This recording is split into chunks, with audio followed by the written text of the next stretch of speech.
तब काटना मुश्किल होता है जब वो बिना किसी गलती के। कुछ ऐसा ही हमारी आज की मूवी में भी आपको देखने को मिलेगा। आज जिस मूवी की हम बात कर रहे हैं वो एक कोरियन मूवी है। इस मूवी का IMDb स्कोर है 6.9। इस मूवी को डायरेक्ट किया है पार्क बॉन्ग जून ने। और अगर इस मूवी की रिलीज डेट की बात करें तो ये मूवी 2017 में रिलीज हुई थी। बॉक्स ऑफिस पर इस मूवी ने $18 मिलियन की कमाई की थी। अब आते हैं स्टोरी पर, जिसके स्टार्टिंग में हम कुछ लोगों को लड़ते हुए देख पाते हैं। कुछ देर बाद हमें पता चलता है कि वो सिर्फ एक वीडियो गेम था। फिर हम मूवी के लीड रोल को देख पाते हैं, जिसका नाम होता है क्वान यू, जो कि एक कैफे में गेम खेल रहा था। तभी उसके सीट के पास वाली सीट पर एक मोबाइल रखा होता है और अचानक ही वो बजने लगता है। क्वान चारों तरफ देखता है पर उसे कोई नहीं दिखता। इस वजह से वो फोन कॉल पिक कर लेता है, जिसके बाद उसे एक लड़की उसका फोन किसी एड्रेस पर पहुंचाने के लिए बोलती है।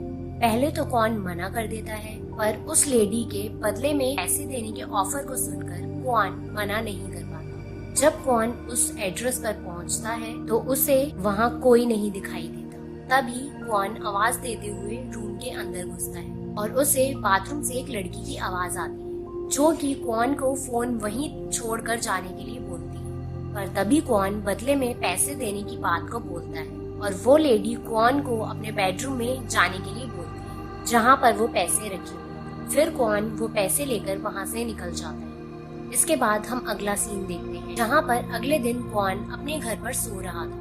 तभी एकदम से उसका गेट खुलता है और क्वान की नींद खुल जाती है। पर अचानक से बहुत सारे पुलिसमैन आकर क्वान को पकड़ लेते हैं। क्वान उसे पकड़ने का कारण पूछता है। तब क्वान को पता चलता है कि जिस लेडी को वो फोन देने गया था उसका मर्डर हो चुका है और उसका ब्लेम क्वान पर लग गया है। साथ ही सारे एविडेंसेस क्वान की तरफ ही इशारा कर रहे थे और साथ ही ये चीज क्वान को बिल्कुल समझ नहीं आती।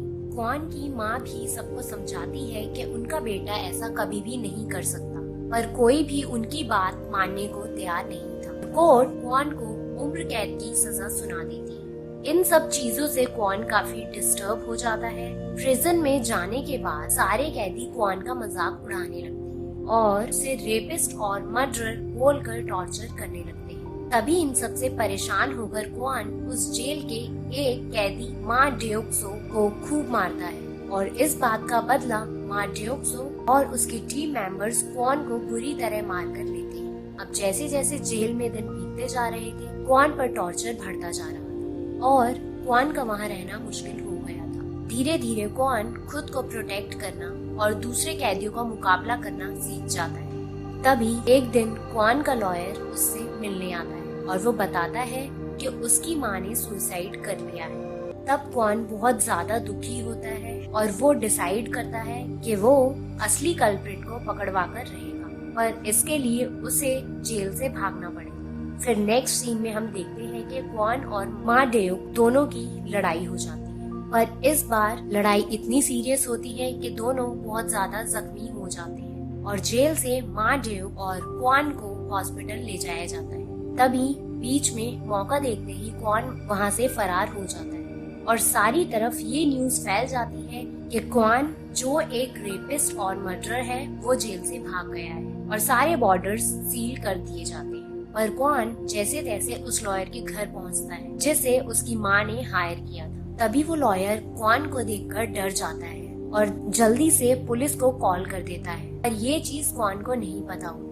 तभी वो लॉयर क्वान को उसकी माँ का नेकलेस देता है और उसे पुलिस को सरेंडर करने के लिए बोलता है, पर ये सुनकर क्वान वहाँ से भाग जाता है और एक कैफे में जाकर क्वान अपनी सोशल मीडिया आईडी को लॉग इन करता है। साथ ही वहाँ से कुछ इन्फॉर्मेशन लेता है, पर तभी क्वान को एक वीडियो दिखाई देती है जो कि मिस्टर हैरी ने क्वान को भेजी थी और उसमें कुछ ऐसी चीजें थी जो कि इस बात की तरफ इशारा कर रही थी कि क्वान को जबरदस्ती उस केस में फंसाया जा रहा है। फिर क्वान उन सभी लोगों से बात करता है जिनके साथ वो ऑनलाइन गेम खेला करता था, पर ये लोग इससे पहले कभी भी नहीं मिले थे। क्वान जो ऑनलाइन गेम खेलता था वो उसका कैप्टन था और रियल में भी उस गेम के टीम मेंबर्स क्वान को कैप्टन मानते थे और उसकी हेल्प करने के लिए क्वान से कहते। तब क्वान के लिए उसी कैफे में मिस्टर हैरी का कॉल आता है। लेकिन तब बात नहीं हो पाती और फोन डिस्कनेक्ट हो जाता है। फिर क्वान वापस जाकर चेयर पे बैठ जाता है। जैसे ही वो सामने देखता है, एक लड़की उसे अपने सामने दिखाई देती है और वो उसके सामने एक फोन रख देती है। तब उसके सामने बैठी हुई लड़की ही उससे फोन पर बात कर रही थी। तब व्यूअर्स हम जान पाते हैं कि वो लड़की ही मिस्टर हैरी थी, जिसका नाम था यूवुल, और उसे एक तरह का फोबिया था जिससे वो किसी से भी बात सिर्फ फोन पर ही करती थी। फिर यू क्वान को अपने घर ले जाती है और वहाँ पर यू गेम के सभी मेंबर्स को इनवाइट करती है, जो कि क्वान की हेल्प करने वाली थी। क्वान के टीम मेंबर्स कंप्यूटर की फील्ड में मास्टर थे, जैसे कि योन गुरु, जो कि एक बहुत अच्छा टेक्नीशियन था। फिर डेमोलिश, जो कि मूवी स्पेशल इफेक्ट्स की टीम में था। फिर आता है नेगेटिव, जो कि आर्किटेक्ट का प्रोफेसर था। और फिर आती है मिस्टर हैरी, जो कि एक बहुत ही अच्छी हैकर थी। साथ ही इन लोगों की टीम में 2 लोग और भी थे जो कि वहाँ नहीं आ पाए थे, जिनका नाम था कवर और कंसील। इसके बाद मिस्टर हैरी बताती है कि इन मर्डर्स में सारी चीजें एक जैसी हैं। सभी के मर्डर को एक एग्जीबिशन की तरह शो किया हुआ है और मर्डर के 24 आवर्स के अंदर अंदर आरोपियों को पकड़ लिया जाता है। और मिस्टर हैरी एक ट्रक के बारे में भी बताती है, जिस पर उसने नजर रखी थी, और सारे ही मर्डर्स में एक चीज सेम थी, वो ट्रक। जहाँ भी मर्डर होता वो ट्रक हर जगह होता था। अब सब लोगों को समझ आता है कि उस ट्रक में भेष बदलकर कोई और ही लोग जाते हैं, जो कि उस ट्रक पर लिखी कंपनी के लोग नहीं थे। यही सब खुद चेक करने क्वान भी उसी जगह जाता है जहां वो ट्रक खड़ा था, और उस ट्रक के निकल जाने के बाद क्वान और डेमोलिश उस ट्रक को ट्रैक करते हैं। तभी वहाँ पर क्वान को पता चलता है कि जो लोग ट्रक में थे वो सब मर्डर वाली जगह पर जाकर सारे असली सबूत मिटा देते हैं और बेकसूर लोगों के सैंपल्स लेकर वहाँ पर रख देते हैं, जिससे असली मर्डरर बच सके। और ये सब और कोई नहीं बल्कि क्वान की माँ ने जिस लॉयर को हायर किया था वो कर रहा था, क्योंकि वो ऐसा इसलिए करता है जिससे वो गरीब लोगों को मर्डर में फंसाकर अमीर लोगों से अच्छे खासे पैसे ले सके, जिन्होंने वो सब मर्डर किए थे। जिस ट्रक का क्वान ने पीछा किया था उसमें अभी अभी एक डेड बॉडी को किसी और जगह पर ट्रांसफर किया था, और वही पता लगाने क्वान उस बिल्डिंग में जाता है, जिसका सर्वर नेगेटिव मिस्टर हैरी के पास ट्रांसफर कर देता है, ताकि मिस्टर हैरी उस सर्वर को हैक कर सके और जहां वो डेड बॉडी रखी गई थी उसकी सिक्योरिटी को तोड़ सके। क्वान जब उस डेड बॉडी वाले रूम में पहुंचता है तो वॉल पर उसे नोजुंग योंग की फोटो लगी हुई दिखती है। क्वान उस फोटो को देखकर तो नहीं पहचान पाता, पर क्वान की टीम मेंबर्स उसे पहचान लेते हैं। अब यहाँ पर ये सवाल उठता है कि उस रूम में सिर्फ क्वान, तो उसकी टीम को ये सब कैसे पता चला? तो मैं आपको बताना चाहूंगी कि क्वान ने अपने हाथ पे एक कैमरा लगा रखा था, जो कि मिस्टर हैरी के सर्वर से कनेक्टेड था, जिसकी हेल्प से वो लोग सब कुछ देख सकते थे जो कि क्वान कर रहा था। जब पास में पड़े एक बॉक्स को क्वान खोलता है तो उसमें नोजुंग की डेड बॉडी मिलती है, जिसका मर्डर कराया था चेयरमैन चू की बेटी।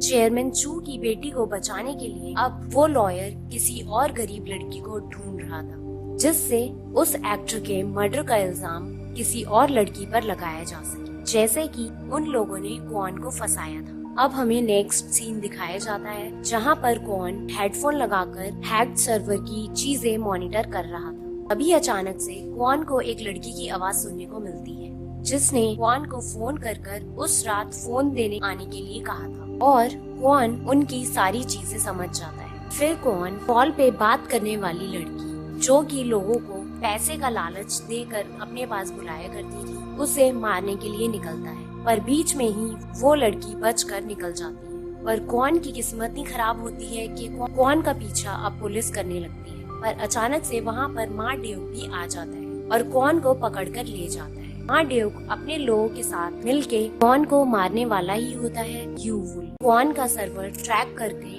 उसका पता लगा लेती है और उसे वहाँ से बचा लेती है। अभी बीच रास्ते में क्वान को पता चलता है जो उसकी माँ का नेकलेस उस लॉयर ने उसे दिया था, उसमें एक ट्रैकर लगा हुआ है, जिसके जरिए वो अभी तक क्वान को ट्रैक करता हुआ आया था। फिर क्वान इमोशनल होकर उस नेकलेस को फेंक देता है। इसके बाद हम देख पाते हैं कि क्वान योंग गुरु को एक ड्रोन बनाने के लिए बोलता है, जिसकी हेल्प से वो उस लॉयर की बिल्डिंग के पास जाकर लॉयर की असिस्टेंट की बात सुन लेते हैं। तब उन सबको पता चलता है कि इन सब का मास्टरमाइंड वो लॉयर ही है। पर अचानक से मिस्टर हैरी को डाउट होता है कि इतनी छोटी जगह से कोई इतने सारे काम को हैंडल कैसे कर सकता है। फिर उस ड्रोन में लगे डिटेक्टर की हेल्प से क्वान उस बिल्डिंग को स्कैन करने के लिए कहता है। जब उस बिल्डिंग को स्कैन कर वो लोग देखते हैं, तब उन्हें उस लॉयर के पूरा सिस्टम दिखाई देता है जहाँ पर वो ये सब चीजें कर रहा था। और क्वान लॉयर को एक्सपोज करने की बात कहने लगता है। पर डेमोलिश बताता है पुलिस और न्यूज चैनल्स भी मिले हुए होंगे तो उनका ये सब बताने का कोई फायदा नहीं होगा। एक एक करके क्वान और उसकी टीम उस लॉयर की सारे प्लान्स फेल करते हैं और चेयरमैन चू की बेटी को उसके किए हुए मर्डर के इल्जाम में जेल जाना पड़ता है, जो कि सबके सामने क्वान ने एक्सपोज कर दिया था। अब वो लॉयर एकदम बौखला जाता है क्योंकि धीरे धीरे करके उसके सारे प्लान्स फेल हो रहे हैं। तभी वो लॉयर क्वान को ही मरवाने के लिए मार्ड्यूक को बोलता है। इसके बाद हम क्वान को उस लॉयर के सीक्रेट रूम में जाता हुआ देखते हैं, जहाँ पर क्वान लॉयर की बहुत पिटाई करता है। तभी वो लॉयर क्वान को बताता है कि उसकी माँ को भी उसी ने मारा है और उस लॉयर के सिस्टम में क्वान के बेकसूर होने के सारे एविडेंसेस थे। अब इतनी ही देर में मार्ड्यूक क्वान की टीम की लोकेशन का पता कर लेता है और उन्हें मारने के लिए चला जाता है। पर वो लॉयर बताता है कि अब वो मिस्टर हैरी के सैंपल लेकर उसे फंसाएगा। तब तक तुम अपने बेकसूर होने के एविडेंस लो या अपने दोस्तों को बचाओ। पर क्वान अपने दोस्तों को बचाने के लिए निकल जाता है। पर इसी बीच क्वान उस लॉयर के सिस्टम में एक चिप लगा जाता है जो कि उस लॉयर को नहीं पता थी। दूसरी साइड हम देखते हैं कि क्वान और उसके दोस्तों को मर्डरर बताकर उन्हें कस्टडी में लेने के लिए बोल दिया जाता है। क्वान मार्ड्यूक से अपने दोस्तों को तो बचाने में कामयाब हो जाता है, लेकिन इतनी ही देर में पुलिस उन तक पहुंच जाती है। तभी सारे टीवी चैनल्स पर लॉयर के किए हुए सारे कारनामे न्यूज में आने लगते हैं और ये सब मिस्टर हैरी के सर्वर हैक करने की वजह से हुआ था और असली मर्डरर अब दुनिया के सामने आ चुका था। तभी क्वान को जेल से फ्री कर दिया जाता है और उस लॉयर को जेल में डाल दिया जाता है। फिर यहाँ पर मूवी खत्म हो जाती है। तो फ्रेंड्स, ये थी थोड़ी कंफ्यूजन क्रिएट करने वाली मूवी जिसे आपको जरूर देखना चाहिए। और ऐसे ही कुछ मूवीज एक्सप्लेनेशन के लिए आप हमारे चैनल को भी सब्सक्राइब कर सकते हैं।